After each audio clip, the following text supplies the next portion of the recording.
Doctor Mohan Yadav अब मंदिरों की सरकारी मंदिरों को दी गई राजा नवाबों द्वारा समय समय पर दी गई जमीनों को नीलाम कराने की प्रक्रिया को आगे बढ़ा रहे हैं, जिससे सनातनी संत नाराज हैं। इसके अगर पृष्ठभूमि में जाएं तो शिवराज सरकार ने 22 अप्रैल 2023 को नीलामी कराने की कार्यवाही का आदेश दिया था। हालांकि इससे पूर्व 6 सितंबर 2021 को माननीय सर्वोच्च न्यायालय ने इस पर रोक लगा रखी है। उसके बाद सरकार नीलामी करने पर उतारू है। संत महंत सरकार के खिलाफ धरना दे रहे हैं। ग्वालियर कलेक्ट्रेट पर श्री पुजारी उत्थान एवं जन कल्याण समिति का धरना चल रहा है। हमारे साथ भितरवार के ब्रजेशपुरी महाराज जो इस समिति के अध्यक्ष हैं वो हैं, साथ में मीडिया प्रभारी भी हमारे साथ हैं। महाराज, ये धरने की आवश्यकता क्यों पड़ी? सनातन का राज है। मैं महंत ब्रजेशपुरी जी श्री पंचदशनामा आह्वान अखाड़ा की तरफ से जो हमारे मातृभूमि है सनातन काल से चली आ रही है वो नीलाम हो रही है। इसके कारण हम लोग धरने पे बैठे हुए हैं और हमारे ठाकुर जी महाराज हमको धरने पे लेके आए। वो अपनी भूमि के पीछे उनके साथ में हम लोग खड़े हुए हैं।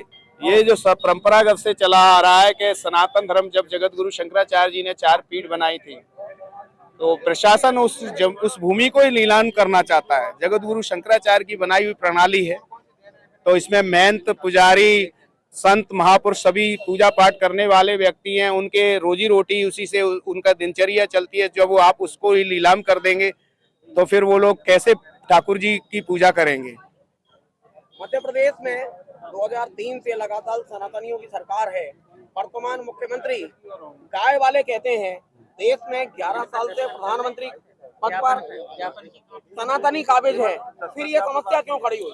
देखो, केंद्र के अंदर में मोदी जी अभी वर्तमान में हिंदू सनातन धर्म का झंडा लेकर चलते हैं और अपने मध्य प्रदेश गवर्नमेंट के अंदर में मोहन यादव जी हैं अभी वर्तमान में वो धर्म का झंडा लेकर चल रहे हैं।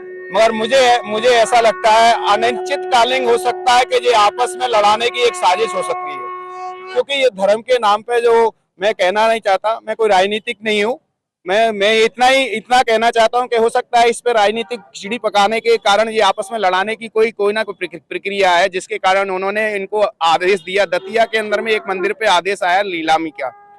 इससे पहले सन 74 के अंदर में क्या था कि हम लोग सब लोग हमारे पूर्वज की भूमि ये भूमि स्वामी हुआ करते थे, क्योंकि राज समय में उस समय देश राजाओं के पास ये भूमि हुआ करती थी, तो उन्होंने मठ मंदिरों के लिए ये भूमि लगाई थी और उनके पूर्व सदियों से ये भूमि कर रहे हैं।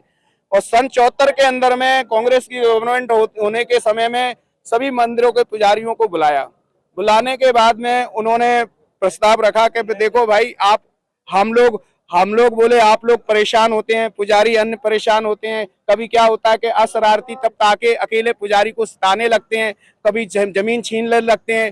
तो प्रशासन से उन्होंने मदद मांगने के कारण प्रशासन ने कलेक्टर को अधिपत दिया, मगर आप स्वतंत्र हैं कि आप ही मालिक रहेंगे, केवल हमारी आपके ऊपर निगाह रहेगी। वो बात हमने मान ली। सन 94 के अंदर में दिग्विजय सिंह जी मुख्यमंत्री थे, उस समय भी भूमि को नीलाम करने का आदेश हुआ। उस समय भी काफी आघात हुआ, काफी चोट हुई। उसके बाद में हमारा प्रस्ताव माना गया और इतावत स्थिति से वो जमीन हमारे लोगों के ऊपर में थी। मगर मैं ये जानता हूं आज ऐसी स्थिति मठ मंदिरों के प्रति क्यों?